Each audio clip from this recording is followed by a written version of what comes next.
In this video we're going to talk about the steps that are required to perform a chi-squared independence test. First of all, why do we use a chi-squared independence test? Well, it's a method to determine whether two variables are dependent on one another or are not dependent. It could be an example like favorite colors of t-shirts for male and female. So the variables would be the color and the gender. And then is the color dependent, favorite color dependent upon the gender or not? So let's talk about the steps that we have to go through in order to do a chi-squared independence test. The first step is we have to create a null and alternate hypothesis. So the null hypothesis I'll call H sub 0. And in this case it would be that color and gender are not dependent. I'll just abbreviate it to not dependent.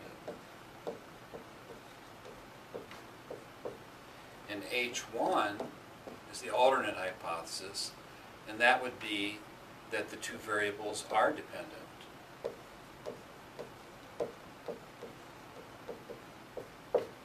Okay, that's step one. Step two would be decide the level of significance. What probability, for instance, is going to matter, or what's going to be too small and therefore disproving the null hypothesis. So I'll call it level of significance. Level of significance usually will be 1% or 5%. I think 5% is a default that I'm fond of, and 10%. Okay, that's step two, to determine this level. Step three is to construct a contingency table with the data that you've collected.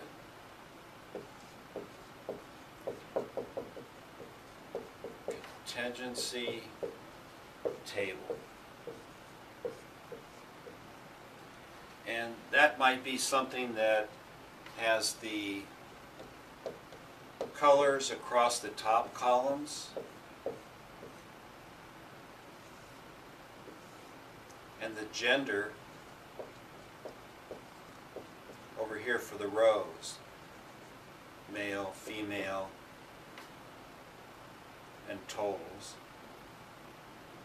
And here could be black, white, red, blue, and totals.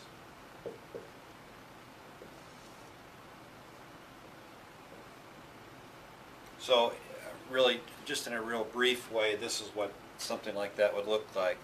We'll go over a specific example in another video. So once you've done the contingency tables, the next step is that we need to use the calculator, and we need to calculate the chi-squared, I'll call it sub t, the chi-squared test value. And also the calculator will give you what's called the p-value, which ties in with probability. If the p-value is below the significance level, that disproves the null hypothesis. If the test chi-squared value is greater than the chi-squared critical limit, then that also disproves the null hypothesis. So there you have it. There's the basic 4 steps that you go through for a chi-squared independence test.